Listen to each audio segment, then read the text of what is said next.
Family dinner. कहानी की शुरुआत में हम 15 साल की सिमी को देखते हैं जो थोड़ी सी वजन में ज्यादा थी। वो अपनी आंट के पास ईस्टर मनाने आई थी। सिमी की आंट क्लाउडिया का घर एक सुनसान इलाके में था। वो पहले एक न्यूट्रिशियन रह चुकी थी। उन्होंने खाने पीने के बारे में बहुत सी किताबों को लिखा था कि इंसानों को क्या खाना चाहिए और क्या नहीं। खैर सिमी अपनी आंट से मिलती है। जब वो उसे आने की वजह पूछती है तो सिमी बताती है कि मैंने आपको कभी नहीं देखा तो इसलिए मैं आपको देखना चाहती थी। क्लाउडिया सिमी से पूछती है कि तुम यहाँ पर कितने दिन रहने आई हो। सिमी कहती है कि 1 हफ्ता। क्लाउडिया कहती है कि नहीं, तुम 1 हफ्ता मेरे घर पर नहीं रुक सकती। तुम ईस्टर से पहले यहाँ से चली जाना। ये बात सुनकर सिमी थोड़ा हैरान हो जाती है। क्लाउडिया कहती है कि क्योंकि ईस्टर को हम लोग अकेले ही मनाना पसंद करते हैं। अब वो जाते जाते सिमी से ये कहती है कि तुम मेरे बेटे के कमरे में रह सकती हो। जिसके बाद सिमी अपनी मॉम को फोन करती है। दरअसल सिमी का मकसद यहाँ पर कुछ और था, जिसे बताने से वो शर्मा रही थी। वो बहुत मोटी थी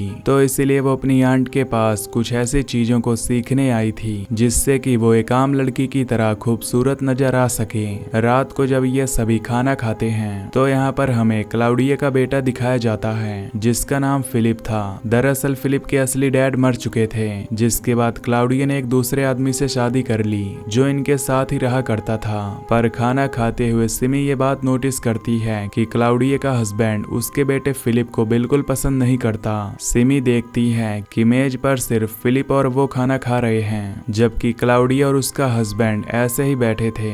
उसी रात सिमी अपने मोटापे की वजह से बहुत परेशान थी और जैसा कि हमें पता है कि उसका मकसद अपनी आंटी के पास भी आने का यही था कि वो स्मार्ट हो सके। कमरे में फिलिप सिमी से बदतमीजी करता है क्योंकि वो उसे अपने कमरे में रखना नहीं चाहता था। तभी क्लाउडिया आती है जो अपने बेटे को गुड नाइट किस करके उसके फोन को चेक करके चली जाती है। अगली सुबह सिमी वॉक करने जंगल में जाती है जहां पर उसे सूखी लकड़ियों से बना हुआ एक हट दिखाई देता है जिसमें एक बैग भी रखा हुआ था। खैर वो इस बात पर ज्यादा ध्यान नहीं देती और घर आ जाती है। वो नहाकर जब वापस आती है तो क्लाउडिया के हस्बैंड को देखती है जो एक्सरसाइज कर रहा था। सिमी ये देखकर हैरान थी कि वो अभी भी इतना फिट है, हालांकि उसकी उम्र बहुत ज्यादा थी पर अब वो एक जवान लड़के की तरह नजर आ रहा था। सिमी कमरे में जाकर अपनी आंट को देखती है जो उसका सामान अलमारी में रख रही थी। क्लाउडिया को सिमी के सामान से अपनी किताब मिलती है जिसे देखकर वो खुश होती है और पूछती है कि क्या तुमने मेरी इस किताब को पढ़ा। सिमी बताती है कि हाँ, मैं आपकी हर किताब को पढ़ती हूँ। शाम को सिमी देखती है कि क्लाउडिया और उसका हस्बैंड बहुत परेशान थे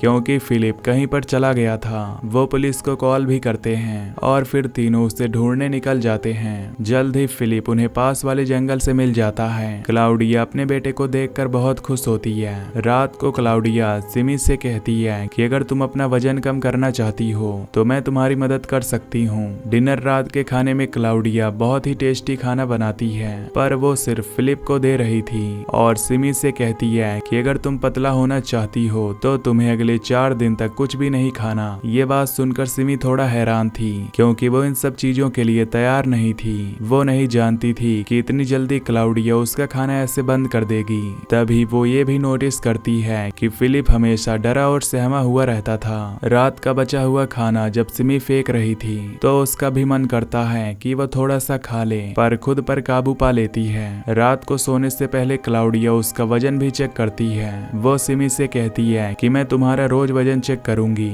और तुम्हें मेरी हर बात को मानना होगा, वरना तुम कभी भी एक खूबसूरत लड़की नहीं बन पाओगी। सिमी अपनी आंट क्लाउडिया से वादा करती है कि वो उसकी हर बात मानेगी। ये बात सुनकर क्लाउडिया भी खुश हो जाती है। जिसके बाद सिमी जब रात को सोने बेड पर आती है तो देखती है कि वहाँ पर एक मरा हुआ चूहा था। ये देखकर वो डर जाती है और क्लाउडिया को बुलाती है। वो उस मरे हुए चूहे को साफ कर देती है। अब सिमी उस बेड पर सोना नहीं चाहती थी क्योंकि वो डर गई थी। उसे लग रहा था कि ये काम फिलिप का होगा क्योंकि उसने उसके हाथ में हमेशा एक चाकू देखा था और उस चूहे का सर भी कटा हुआ था। इसीलिए वो बाहर सोफे पर सोने का फैसला करती है। जब वो अपना बिस्तर लेकर जाती है तो रास्ते में उसे क्लाउडिया का हस्बैंड मिलता है जो कहता है कि तुम्हें अपना वजन कम करने की क्या जरूरत है, तुम जैसे भी हो अच्छी लगती हो। ये बातें सिमी को क्लाउडिया के हस्बैंड के मुंह से अच्छी नहीं लगती। वो उसे इग्नोर करके वहाँ से चली जाती है। इसी तरह 3 दिन दिन गुजर जाते हैं। सिमी ने पिछले 2 दिन से कुछ भी नहीं खाया था। वो जब सुबह फिलिप को नाश्ता करते हुए देखती है तो उसका भी मन करता है,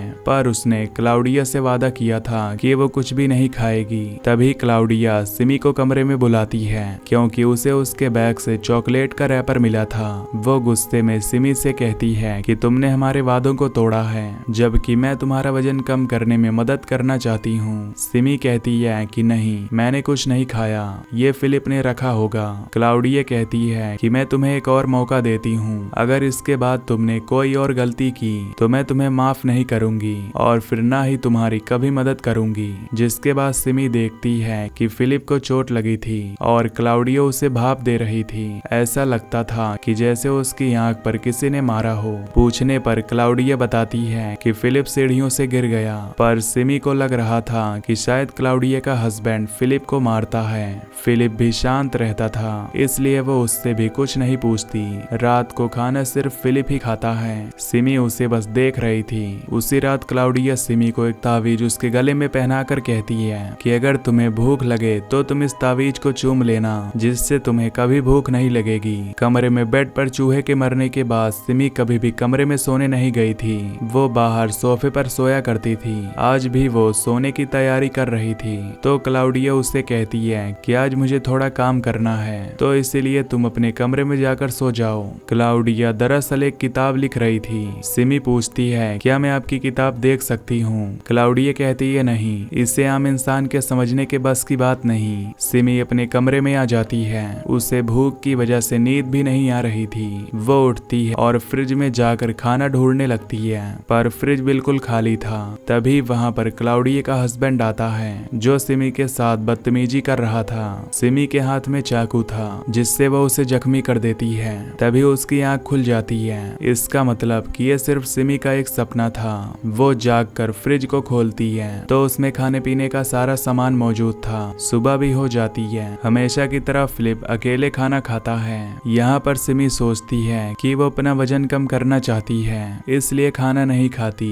पर क्लाउडिया और उसके हस्बैंड का आखिर ऐसा क्या राज था? उन्हें कभी भूख नहीं लगती और ना ही उन्होंने कभी उसके सामने खाना खाया था। सिमी को भूखे रहे 5 दिन बीत जाते हैं। आज क्लाउडिया का हस्बैंड शिकार पर जा रहा था। क्लाउडिया अपने हस्बैंड से फिलिप को भी साथ ले जाने का कहती है। सिमी भी उन्हें देखकर पूछती है क्या मैं भी आपके साथ आ सकती हूँ? क्लाउडिया का हस्बैंड बच्चों को शिकार पर ले जाने के लिए तैयार था। फिलिप शिकार में अच्छा नहीं था, पर फिर भी वो एक खरगोश का शिकार करता है। जब पास जाकर देखता है तो वो खरगोश पूरी तरह से मरा नहीं था। क्लाउडिया का हस्बैंड फिलिप को एक चाकू देता है और उसे मारने का कहता है ताकि वो खरगोश और न तड़पे।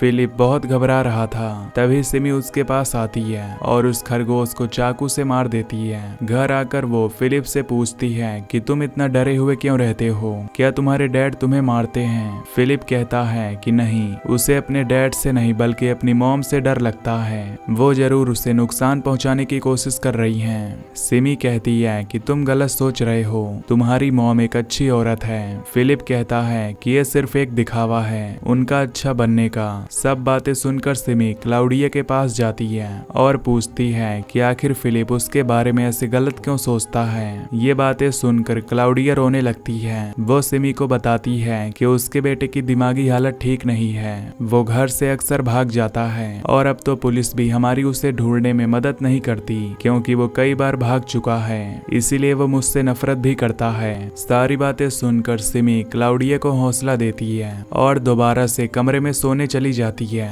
तभी वहाँ क्लाउडिया जो हर रोज की तरह फिलिप को गुड नाइट बोलने आती है। क्लाउडिया के जाते ही फिलिप सिमी से कहता है कि तुमने देखा, वो मुझसे नफरत करती हैं, वो मुझे एक दिन मार देंगी। खैर फिलिप के इन बातों पर सिमी अब ज्यादा ध्यान नहीं देती क्योंकि उसे लग रहा था कि शायद वो पागल है। सुबह सिमी देखती है कि क्लाउडिया बाहर कुछ दफना रही है। जब वो उसके जाने के बाद चेक करती है तो उसे एक गुड़िया और फिलिप की तस्वीर मिलती है। ये देखकर सिमी हैरान हो जाती है और कॉल करके अपनी मॉम को सब बताती है। उसकी मॉम कहती है कि क्लाउडिया काले जादू पर यकीन करती है पर वो किसी को नुकसान नहीं पहुंचा सकती।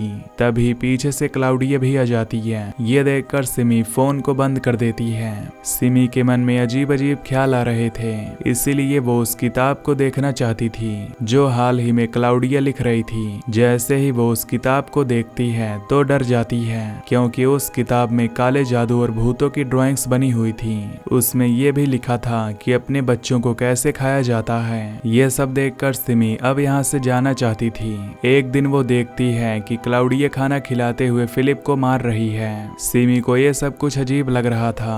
वो एक पल के लिए भी यहाँ पर नहीं रुकना चाहती थी, इसलिए वो एक प्लान बनाती है और फिलिप को बताती है कि मैंने गेट की चाबी को चुरा लिया है। फिलिप उसे कहता है कि सुबह 6 बजे हम दोनों इस घर से निकल जाएंगे। इतना कहकर सिमी सो जाती है, पर जब वो जागती है तो सुबह के 8 बज चुके थे। फिलिप भी वहाँ पर नहीं था। घर का दरवाजा भी खुला हुआ था। वो सोचती है कि फिलिप अकेला ही उसे यहाँ पर छोड़कर भाग गया। तभी क्लाउडिया का हस्बैंड आता है, जो सिमी से पूछता है कि क्या तुम वापस अपने घर जाना चाहती हो। वो कहती है कि हाँ। तो वो कहता है कि तुम अपना सामान पैक करो, मैं तुम्हें छोड़ दूंगा। सिमी अब इस घर से जाने से पहले आखिरी बार फिलिप को मैसेज करती है कि वो कहाँ पर है। तभी जवाब में फिलिप उसे अपनी उंगली भेजता है। ऐसा लग रहा था कि जैसे वो उसे छेड़ रहा हो। ये देखकर सिमी को गुस्सा आ जाता है। अब उसे लगता है कि फिलिप सच में पागल था और क्लाउडिया ने जो बातें उसके बारे में बताई थी वो सब सच थी। इसीलिए सिमी अपने फैसले को बदल लेती है। वो अपनी आंट क्लाउडिया के पास जाती है और यहाँ पर ईस्टर तक रुकने का फैसला करती है। क्लाउडिया इस बात से खुश थी कि सिमी ने उसकी हर बात को माना और पिछले कुछ दिन से भूखी भी है। ईस्टर का दिन भी आ जाता है। क्लाउडिया और उसका हस्बैंड खाना खाने की तैयारी करते हैं। तभी क्लाउडिया मीट बनाकर लाती है, जिसे इस बार क्लाउडिया, उसका हस्बैंड और सिमी खा रहे थे। सिमी ने बहुत दिन बाद खाना खाया था, तो इसीलिए उसे खाना बहुत ही स्वादिष्ट लग रहा था। खाना खाने के बाद सिमी जब सोने जाती है तो उसे नींद नहीं आती। उसकी नजर एकदम से बेड के नीचे जाती है तो उसे फिलिप का चाकू मिलता है, जिसे वो हमेशा अपने पास रखा करता था। उसे अब अजीब लगता है। वो उसकी भेजी हुई तस्वीर को एक बार फिर देखती है और जूम करती है तो वो फार्म हाउस की तस्वीर थी, जहाँ पर एक हथौड़ा रखा हुआ था। ये सब कुछ सिमी ने पहले भी देखा था, इसीलिए उसे लगता है कि शायद फिलिप फार्म हाउस में छुपा हुआ है। वो जाकर जब फिलिप को आवाजें लगाती है तो उसका शक सही था। उसे फिलिप फार्म हाउस में मिलता है, पर मरा हुआ। उसके शरीर का आधा हिस्सा कटा हुआ था। जो रात के खाने में सिमी ने मीट खाया था वो फिलिप का ही था। ये देखकर सिमी खुद को संभाल नहीं पाती। तभी क्लाउडिया का हस्बैंड आ जाता है, जो उसे संभालता है और कहता है कि ये कोई बड़ी बात नहीं, मैं तुम्हें तुम्हारे घर छोड़ आता हूँ, तुम जल्दी से सब कुछ भूल जाओगी। इसका मतलब क्लाउडिया के साथ उसका हस्बैंड भी मिला हुआ था। तभी सिमी के हाथ में जो फिलिप का चाकू था वो क्लाउडिया के हस्बैंड को मारकर वहाँ से भाग जाती है। वो अपनी गन लेकर उसके पीछे भागता है और क्लाउडिया से कहता है कि वो भाग रही है। सिमी रोते हुए जंगल की तरफ भागने लगती है। उसके पीछे क्लाउडिया भी आ जाती है, जो उसे समझाना चाहती थी, पर सिमी उस सड़क तक पहुंच जाती है जहां बैग में गैसोलीन पड़ा हुआ था। क्लाउडिया बातों में लगाकर सिमी को मारना चाहती थी, पर सिमी उस पर वही गैसोलीन डालकर उसे जिंदा जला देती है। फिर वो किसी तरह भागकर अपनी गाड़ी तक आ जाती है, जहां पर क्लाउडिया का हस्बैंड जख्मी हालत में तड़प रहा था। वो सिमी से खुद को मार देने को कहता है, पर सिमी उसे नहीं मारती। वो चाहती थी कि वो ऐसे ही तड़पता रहे। कहानी के आखिरी में बताया जाता है कि क्लाउडिया कुछ ब्लैक मैजिक किया करती थी, जो कि एक कल्ट से बिलोंग करती थी, जिसमें अपने ही बच्चों को खाने का रिचुअल था। क्लाउडिया का मानना था कि उनका बेटा अब इससे अमर रहेगा, क्योंकि उसे खाने के बाद वो अब उनके शरीर का हिस्सा बन चुका है। तो दोस्तों, वीडियो को लाइक और चैनल को सब्सक्राइब कर देना। Till then take care, love you, bye bye.